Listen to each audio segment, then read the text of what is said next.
Okay, so what I did is, in case you forgot, I took a screen capture with print screen, new document in Photoshop, and now just Control V paste. Oops, it's not working.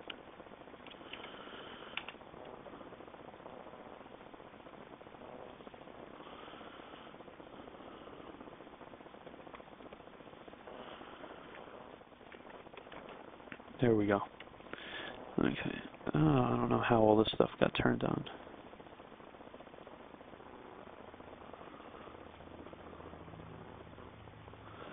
Whatever. Okay. And just if you're not comfortable with Photoshop, just press F to bring up your full screen mode. I'm going to go through the hotkeys I use. C for your crop. And you just want to crop this entire thing. And Control plus and Control minus. And you want to go to the outside of these blue lines. Oops. You could also exit your save your 3D Max and exit just for the time being.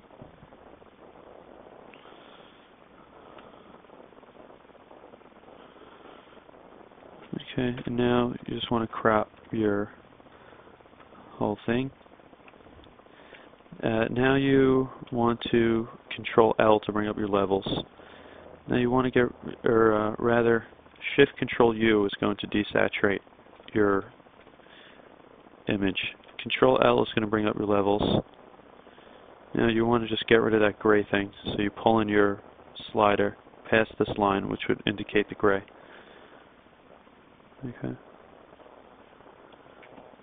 Now Control I is going to invert it. All this stuff can be found in Image Adjustments over here. Okay. Let's just save this now as a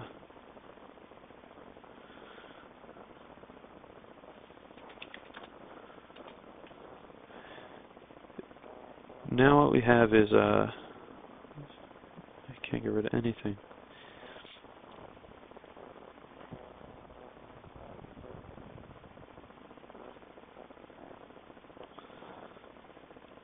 This is not cool.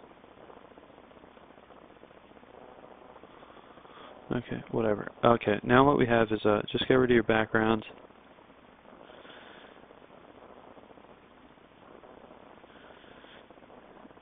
And I don't know if you know anything about layer styles, but these are layer styles up here. Okay, so say we just turn this off. Say we draw. I'm just going to get out my Wacom tablet. It's going to make this a lot easier. Okay, so say we draw. You right-click to get to these tools. Okay, say we draw something. Now we want to draw underneath this, so what we do is we turn this layer to multiply. Okay, now we can actually see through it. What I like to do is, since I paint my textures, you also make one underneath. Let's just set to normal. Okay, and this one on top you set with a very low opacity. And I even work with it off. So now what I do is I can actually cover up the mesh underneath. It sort of acts as a template. And then if I need to see what's going on, I just turn this on, and it gives a very light overlay. Okay, so what you just want to do is you want to get a nice hard brush, or rather, not even at all. You go back to your mouse. You just want to lock this bottom layer. What I like to do is L brings up your lasso. Shift L will cycle through your lassos. Regular, poly, magnetic. You want to go to poly lasso. You want to sort of select each region. And now once you have that, you want to go to, let's call this skirt. Okay, you want to turn on your layer mask. And now that means that anything you draw on this layer, oops, you want to highlight this is the color, this is the mask. White shows through, black is transparent. Anything you draw on your layer only shows through over here. So you could go ahead and have these huge strokes and it doesn't cover up anything else. Okay, and I just do that for every object, which in this case is quite a lot.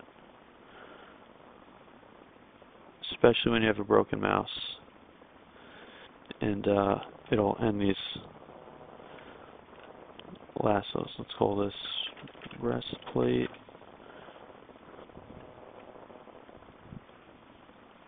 This is why you don't want your objects to be too close together.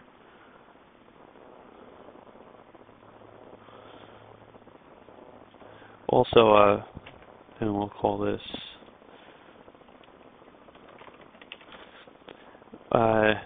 you have to decide how big you want to make your texture. Are you going to make it 512 by 512 or 256 by 256? I'm going to make this 512 by 512. So what that means is I don't want my width and height. Normally you would work at 512 by 512, but I like working at a slightly larger resolution. So that means if I need to resize anything, say this face, I want to make it bigger. To make it bigger, it wouldn't do anything. But if I work at a larger resolution, once I scale it down to the final 512 by 512, I won't lose any work. I won't have to redo the face. And I'll show you at the end. But I would work about 100 pixels larger than what you plan to your final product to be at. And if you're going to paint the texture from scratch, I just suggest doing it at 512. There's no point in doing it 256 unless you're going to do copy and pasting from Rome Total War or from any game for that matter.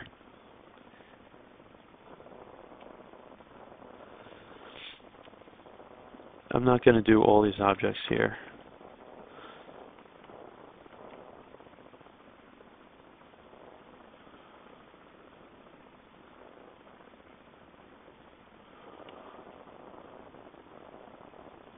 But you get the idea. Okay, now what this is going to allow you to do is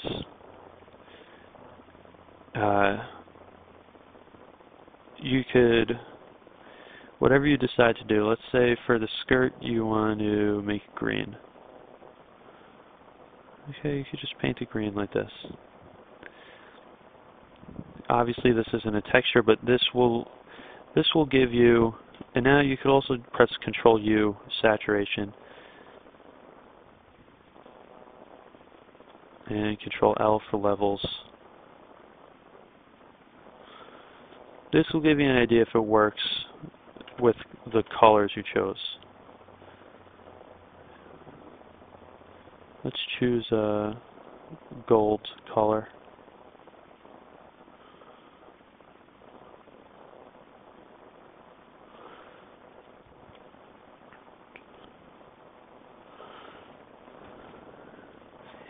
And normally I paint my textures for everything except chainmail. And you hold down Alt while you're in the brush tool to get the eyedropper.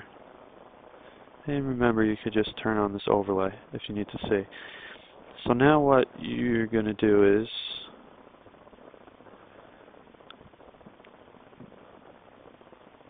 I'm going to include some images. Now this is a chainmail image I use. Okay, but as you can see, this chainmail image is huge compared to this texture. It's twice as big, and you only need to cover a small area with it. So what you want to do is you want to scale it down. Let's say 300 in this direction. You want to use the bicubic sharper. When you scale down, when you scale up, you want to use bicubic smoother. Okay, so now, and you can see this is at 33%. Scale it up to 100%.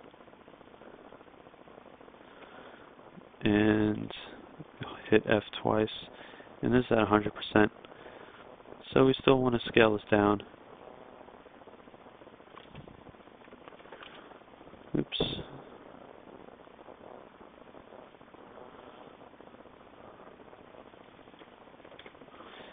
and mark my cubic sharper. This chainmail looks a little fat, so hit Control J to duplicate the layer.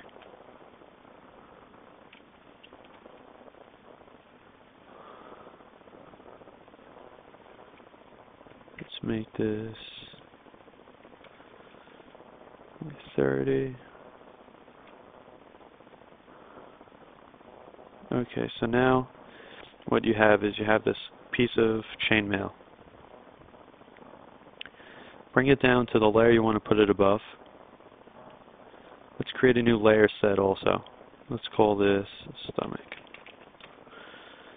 Drag the items you need for the stomach into the stomach. Okay. You want to put your base layer at the bottom. Now you right click on the layer, go to create clipping mask. Also over on your stomach layer you just want to draw with just the base color you plan to use. Okay, and now anywhere there's object color in this layer, or anywhere there are pixels in this layer, in the clipping layer, they're going to show through also. So that's why you could erase over here and it's going to erase down to nothing. So now what you have is, it's sort of like using this layer mask for every other layer. You could hit Control J, again create clipping mask, and just move it over.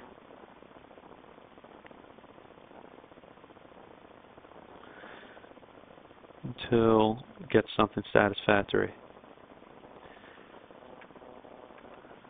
And I just want to show you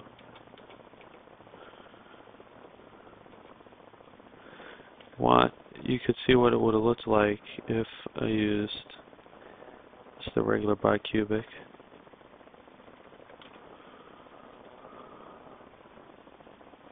See how duller that looks and how much better this one looks, how much sharper it looks. That's why you want to use the correct resample filter. Okay, I'm not going to go through the actual techniques of digital painting. You'd need a Wacom tablet for it. You don't need it, but it's going to help a lot. And let's just take for example, a cape. All you would do is get a nice airbrush.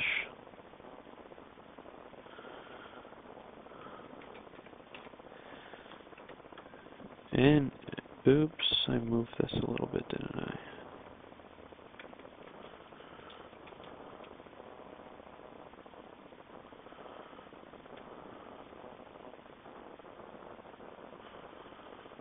I don't know how I moved that, but whatever.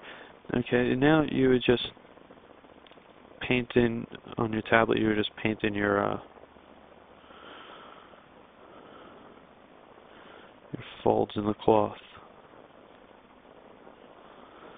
Just using an airbrush. This is hard to do with almost impossible to do with a mouse. So you need this sort of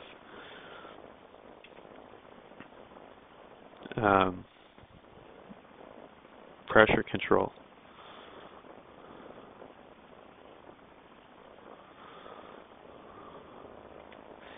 And you just work finer and finer.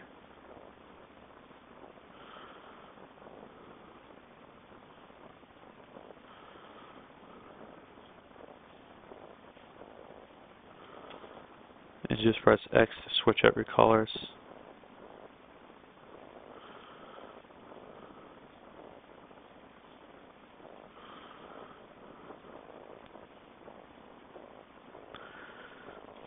And now you would also start sampling colors from the actual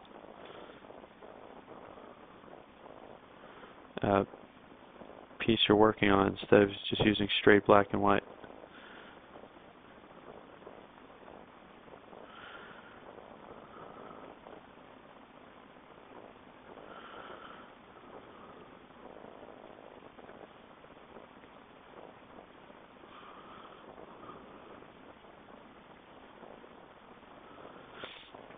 Okay, and also you would Shift Control N is going to create a new layer. for your clipping mask. You could also, let's say, work with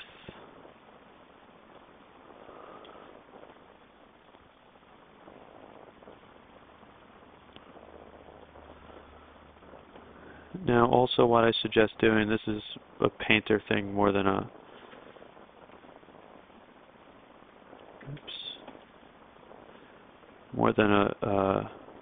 the texture thing. It's similar though. The two are definitely related.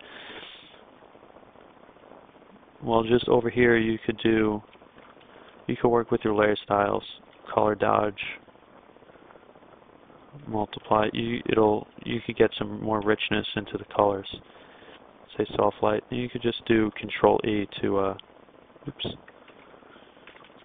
merge the layers.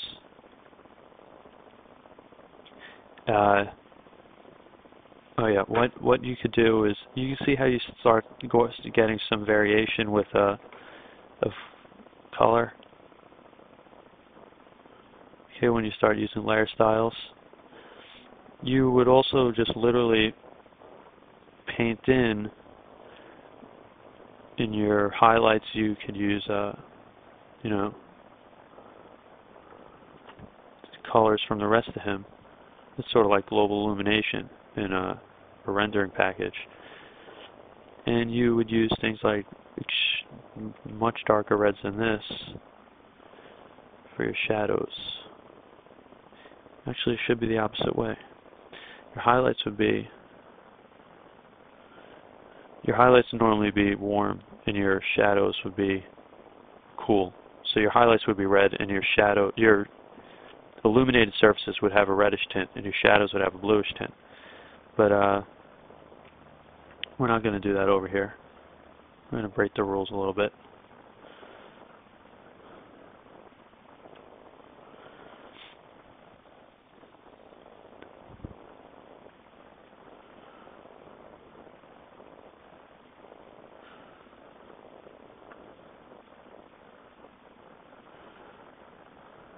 Okay, and I mean, you could just see how we have this is the very rough beginning of a texture.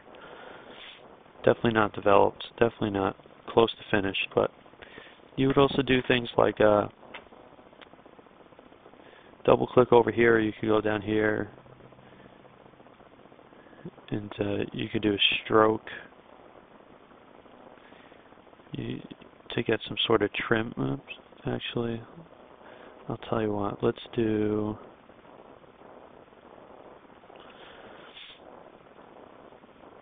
for the pauldrons. I'll show you how to use layer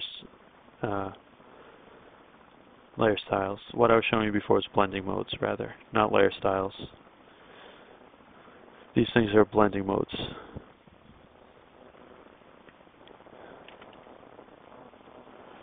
Create a new layer. Just name all your work as you go. Now you could click this to bring up your selection and just fill it with gold.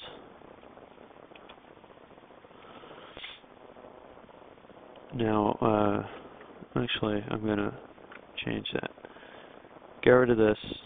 Let's redo it. Just delete it.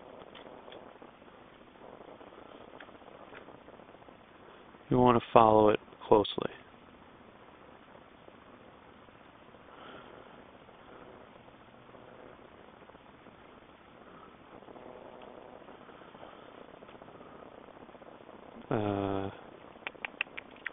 Shift Control I can invert your selection, so just do delete.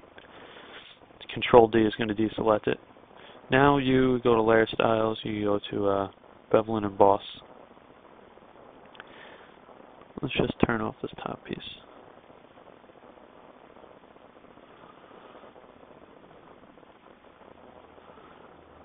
Bevel and Emboss everyone knows about, but some things you may not know about are gloss contours. Okay, this is going to give you this sort of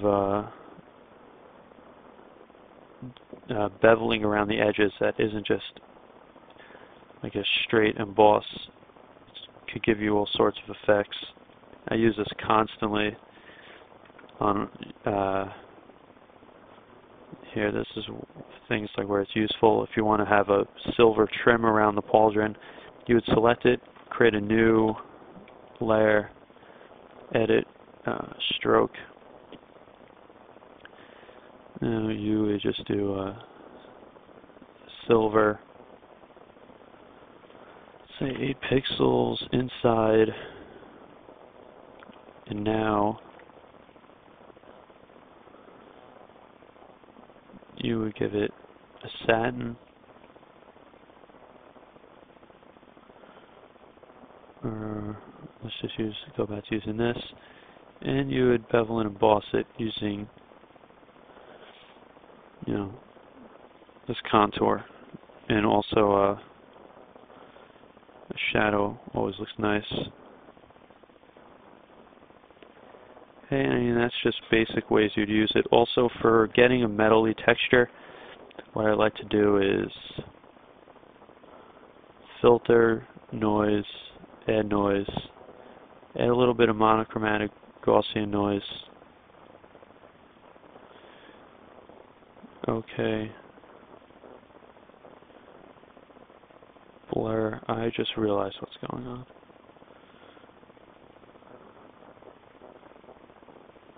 No, I have no idea what's up with my Photoshop right now. This is very strange, but you just go to blur, motion blur. That's going to give you sort of a brushed metal. And now what you do is for highlights, use your dodge and burn tools. Now, I prefer my dodge set to highlights. It's gonna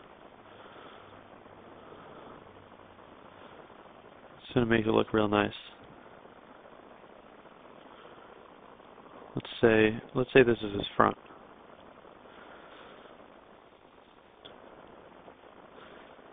And this is where the bends are. Also, you want to try going with a constant stroke. Hey, you don't want to go like this. You just want to, you know, have a clear stroke to your drawings. You shift O is to get this tool, and shift O.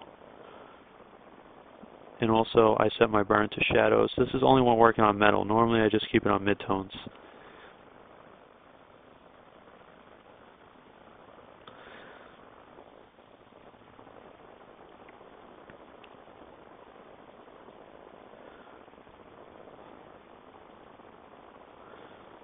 And what this does is it affects what the dodging and burning does. Whether it affects the highlights, the midtones, that does not look good. So what you could also do is use your sponge tool, pull away some of the saturation. Now you could go back to dodging it.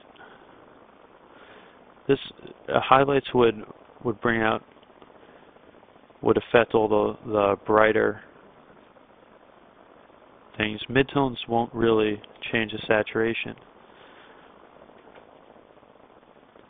And highlights won't really affect this. Well, it does.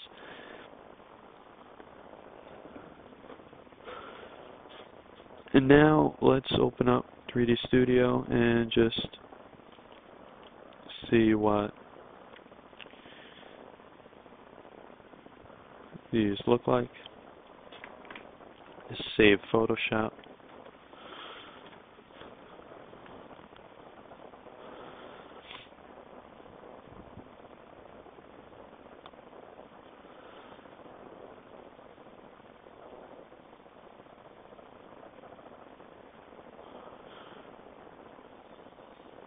Let's just wait for this to open. Also, another suggestion I should have gone over was never work, you just unlock this layer, never work on a white background.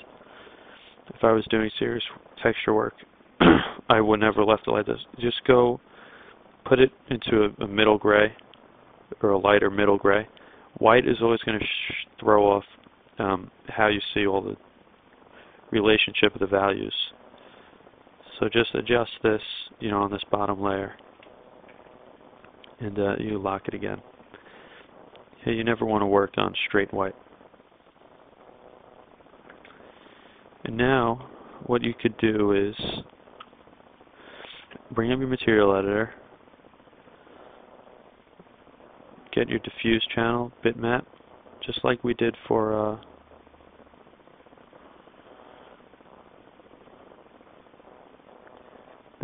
just like we did for the plane when we were modeling. Turn it on, and now just turn off your wireframe unshaded. And then you could see the starts of the texture as you're working on it will automatically update.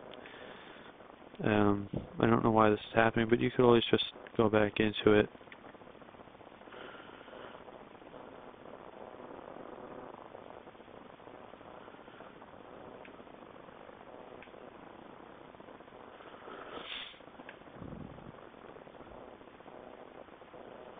Huh. This is strange.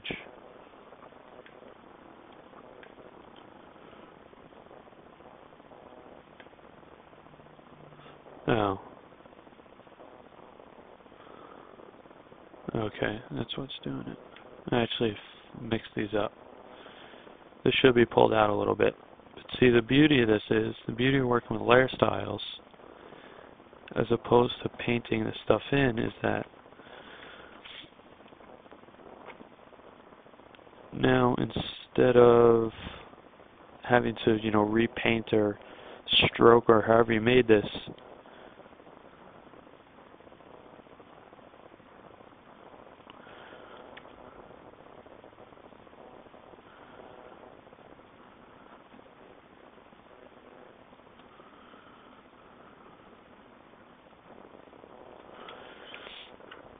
well, you'd have to redo this, but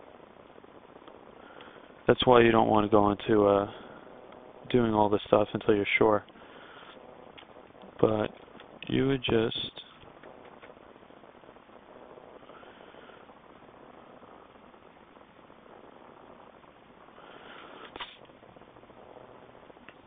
turn on and take your pencil tool. It's 8 pixels a stroke. You could just draw it yourself practically.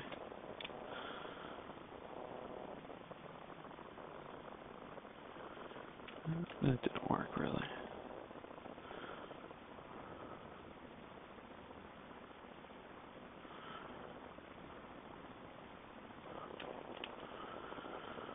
That's close enough. You could also turn, if you don't want to see it. No, don't want there.